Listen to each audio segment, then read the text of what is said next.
बातमी परभणीमधली आहे। परभणीच्या इक्बाल नगरमध्ये 2 गटात राडा झाल्याचा प्रकार घडलेला आहे आणि दगडफेकीमध्ये परस्परांविरोधात गुन्हे देखील दाखल झालेत। मोंढा पोलिसांनी आता अटकेच्या कारवाईला सुरुवात देखील केलेली आहे। सोशल मीडियावर कुठलाही अनुचित मजकूर किंवा पोस्ट्स न टाकण्याचं पोलिसांनी आवाहन केलंय।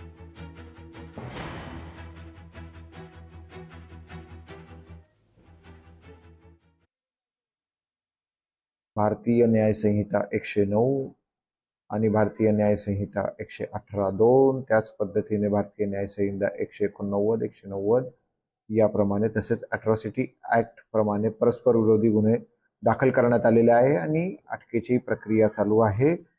यात सध्या परिस्थिती शांत आहे, नियंत्रणात आहे आणि भक्कम बंदोबस्त हा त्या ठिकाणी उपस्थित आहे। पुरेसा बंदोबस्त नेमण्यात आलेला आहे आणि सर्वांना या ठिकाणी मी परत एकदा आवाहन करतो की कोणीही कायदा हातात घेऊ नये।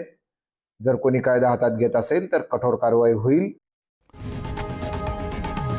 लोकशाही मराठी ऐका, पहा, जागरूक रहा।